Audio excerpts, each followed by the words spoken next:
Salam budaya. Budayaku.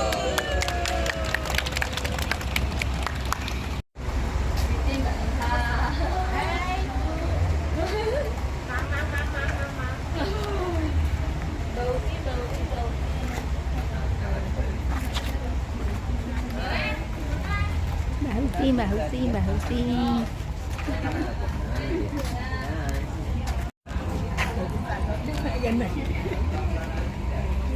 Halo, kita di Taman Budaya. Kita di Taman Budaya. Halo. Ada yang Kita di ngintip Taman di Budaya belakang. ada yang ngintip, bagus ngintip. Oke, baik. Di sini kami ucapkan selamat datang. Untuk Museum Sono Budoyo ini mungkin ada beberapa yang sudah, ada beberapa yang belum masuk ke dalam Museum Sono Budoyo. Museum Sono Budoyo ini salah satu museum nasional ya, yang didirikan pada tahun 1996 dan sudah diresmikan secara langsung oleh Sultan Syarif. Di mana untuk pengelolaan awalnya itu belum dinas kebudayaan ataupun belum keraton ya, karena dinas kebudayaan belum ada pada tahun 1935. Sehingga untuk pengelolaan awalnya itu masih dari orang-orang Belanda, namanya adalah Java Institute. Java Institute. Itu Java Institute melakukan praktik ataupun bisa kita bilang riset ya, ataupun penelitian seputar kebudayaan Jawa, Bali, Madura, Nusa Tenggara hingga termasuk Lombok. Sehingga jika ada kesempatan main ke dalam Museum Sono Budoyo, itu nanti ibu-ibu sekalian tidak akan melihat tentang kebudayaan Jawa saja, tapi kebudayaan yang saya sebutkan tadi. Terus untuk yang di luar sini itu adalah koleksi-koleksi yang berkaitan juga dengan masa Hindu-Buddha ya. Yang dulu banyak sekali ya kalau di Jogja, kemudian Jawa Tengah dan sekitar Jawa Timur untuk arca-arca ataupun bagian-bagian batuan candi. Yang dimana di sini yang sesuai dengan rute yang kita sampaikan pada kesempatan pagi kali ini yaitu rute Sangkan Parani Mati. itu berkaitan juga dengan tentang bagaimana Pangeran Mangkubumi menggabungkan pengetahuan lama, pengetahuan masa Hindu-Buddha dan kemudian terbentuk dalam tata letak kota. Apa tuh Kak bentuknya? Bentuk awalnya apa? Panggung krapya itu sebetulnya seperti ini, mengambil konsep dari Yoni. Dan untuk tubuh yang tadi kita baru saja lewati itu adalah bentuk dari lingga yang mengisi dari kotak yang ada di tengah dari yoni itu sendiri. Nah, lingga dan yoni ini itu sebenarnya adalah bentuk percontohan ataupun bisa kita bilang gambaran ya, gambaran dari aspek Dewa Siwa yang itu disimbolkan dari lingga, yang lingganya hilang sih sebenarnya. Kemudian untuk yoni itu adalah aspek dari Dewi Parwati ataupun pasangannya dari Dewa Siwa. Nah, yang dimana ketika itu disatukan dan dipuja itu diharapkan nanti akan mampu mendapatkan kesejahteraan ataupun kemakmuran dan kesuburan. Sehingga untuk pemujaan dari Dewa Siwa menggunakan lingga dan yoni ini banyak sekali kita temukan di sekitar Jogja, kemudian Jawa Tengah dan Jawa Timur.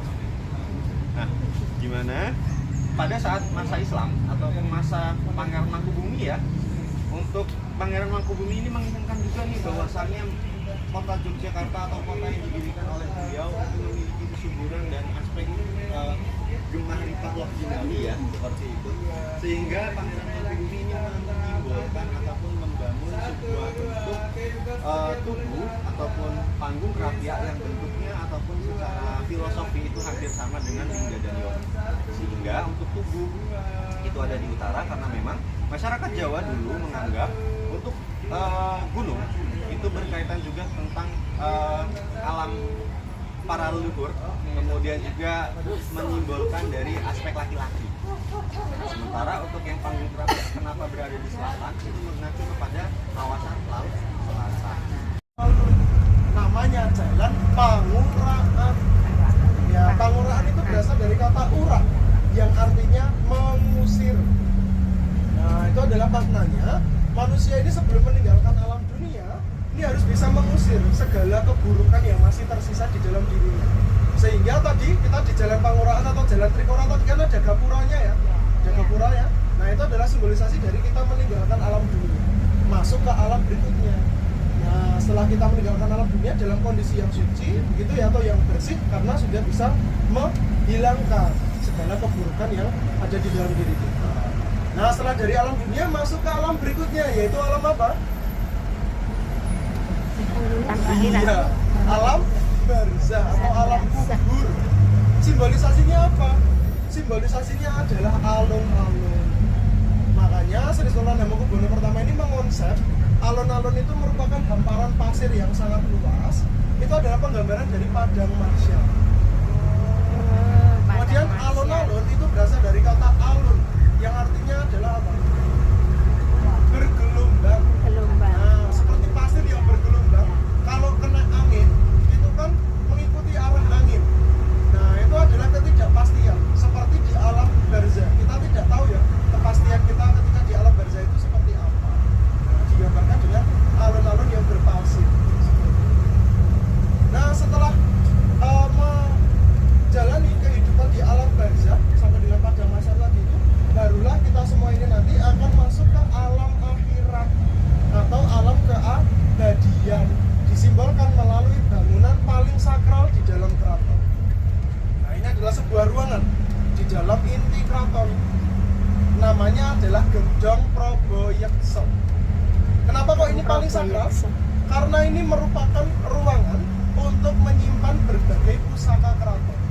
Nah, semua pusaka keraton itu disimpannya di sini. Namanya Gedhong Prabayeksa. Salah satu pusaka yang disimpan itu adalah sebuah lampu atau lentera, lampu minyak. Dan ini selalu dijaga untuk tetap menyala atau tetap padam untuk menerangi ruangan tersebut, atau diistilahkan sebagai api abadi. Penggambaran dari alam keabadian, di mana di alam keabadian atau alam akhirat kita semua ini bisa bertemu kepada Sang Pencipta. Tentunya harapannya bisa bertemu dengan Sang Pencipta dalam kondisi yang baik atau dalam kondisi yang selamat. Karena tadi itu dari awal kita sudah menyadari arah tujuan hidup kita kemana, kemudian mengikuti petunjuk agama, kemudian menjadi manusia yang bermanfaat bagi sekelilingnya, kemudian bisa melewati berbagai ujian-ujiannya dan lain sebagainya, sehingga kembali lagi kepada Sang Pencipta dalam kondisi yang selamat. Nah, itulah makna dari Paraninggu Madi yang disimbolkan melalui tugu Yogyakarta sampai ke arah Keraton. Baru tahu? Iya. Karena memang cerita ini atau informasi ini pada awalnya hanya berkembang di lingkungan keraton. Jadi cerita turun-temurun yang diceritakan bagi keluarga Sultan dan abdi dalam. Tapi karena ini sudah ditetapkan sebagai warisan budaya, sehingga pemerintah daerah ini harus mengenalkan atau mempunyai tanggung jawab untuk mensosialisasikan. Salah satunya melalui program seperti itu. Ada yang mau ditanyakan? Silahkan. Belum? Nah, kalau belum ini kita sudah sampai di Salam budaya.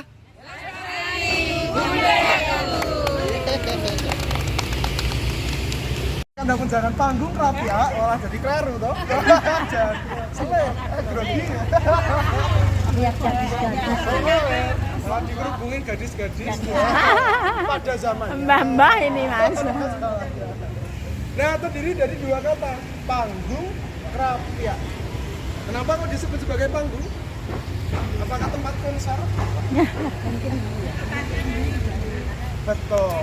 Jadi dalam penyebutan tradisi lama atau tradisi dulu di era Sri Sultan Hamengkubuwono pertama, bangunan lantai 2 itu disebut sebagai panggung. Nah, ini bangunan itu lantai 2, ada di atasnya itu. Ini ya gambarnya, ini ada pagar. Nah, jadi atapnya ini itu sebetulnya adalah lantai keduanya. Dan dulu ini di bagian atas ini ada bangunan terbuat dari kayu seperti limasan. Tapi karena terbuat dari kayu sehingga rusak. Nah, jadi itu ya kenapa kok disebut sebagai panggung. Pernah mendengar istilah gapura panggung? Ya, gapura panggung kayak kelengkung gading, terus yang di Taman Sari itu kan juga disebut sebagai gapura panggung. Karena lantai 2 bisa dinaiki. Nah, itu kenapa disebut sebagai panggung. Kata yang kedua yaitu krapia. Kenapa kok disebut sebagai krapia? Karena bangunan ini memang berada di tengah-tengah kawasan krapia. Sampai dengan sekarang namanya krapia ya. Krapia itu berasal dari kata ngerepia. Artinya adalah berburu. Jadi dulu ini merupakan hutan alas kerapia. Alas kerapia yang pinggirannya itu diberi pagar keliling. Di dalam hutan kerapia itu banyak hewan, salah satunya menjangan atau rusa. Nah, jadi sebetulnya yang disebut sebagai kandang menjangan itu adalah hutan kerapia, karena hutan kerapia itu hutan yang berpagar. Nah, kalau bangunan ini adalah panggung kerapia. Nah, ini hutan kerapia itu adalah hutan perburuannya Sri Sultan Hamengkubuwono pertama. Jadi, salah satu hobi Sri Sultan Hamengkubuwono pertama itu adalah berburu menjangan atau berburu rusa. Nah, berburunya di sini. Nah, fungsi bangunan ini apa? Ini bukan sebagai kandangnya, tetapi adalah tempat istirahat Sultan ketika sedang berburu. Nah, atau tempat transitnya. Ini kan kurang lebih hanya 2 kilo ya dari keraton. Jadi ya kalau Sultan itu melaksanakan hobinya berburu, itu di sini istirahatnya di sini. Terdiri dari 4 ruangan di setiap sudutnya. Ini ada kamar-kamar di setiap sudutnya. Ukurannya ini ya, bangunan ini ukurannya 17 meter kali 15 meter dan tingginya kurang lebih 10 meter. Cara naiknya bagaimana? Ada tangga terbuat dari kayu. Ada di kamar yang di sisi sebelah barat laut atau di pojok sana ini. Nanti kita ajak untuk melihat tangganya. Kalau masuk memang buatan sakit ya. Yang bisa masuk hanya juru pelihara sama aku. Nah, nanti ada tangga terbuat dari kayu, tapi itu adalah tangga replika. Karena yang asli sudah hancur. Bangunan ini usianya sudah hampir 300 tahun. Jadi setelah membangun keraton, Sri Sultan Hamengkubuwono pertama ini membangun Kubu Yogyakarta, Kubu Golonggire, dan membangun ini panggung kerapia sebagai simbolisasi dari Lingga dan Yoni. Tadi sudah dijelaskan Lingga dan Yoni. Lingga dan Yoni. Ya, wah senang banget ya ngomongin Lingga dan Yoni ya. Lingga simbolisasi dari laki-laki. Nah, Yoni simbolisasi dari perempuan. Nah, ini adalah simbolisasi dari perempuan. Mirip ya bentuknya kotak. Nah, kenapa kok ini dibentuk seperti ini dan simbolisasi dari seorang perempuan? Dalam konsep sumbu filosofi Yogyakarta, ini adalah titik awal dari konsep sangkane bulan atau asal usul manusia. Iya. Asal usulnya manusia ini dari mana? Dari alam kandungan seorang ibu atau dari rahim seorang Ibu. simbol kan mengandung bahkan panggung pertama dari sebuah yoni atau perempuan. Dan bangunan ini, jadi kalau Sri Sultan Hamengkubuwono pertama ini tidak berburu secara langsung di hutan, nanti akan mengawasi dari apa? Karena ada prajurit khusus yang mendampingi Sultan ketika berburu. Namanya prajurit Jager. Rumahnya ada di sebelah utara, menjadi kampung Jageran. Ya, keren. Ya, di sisi utaranya Jogokaryan.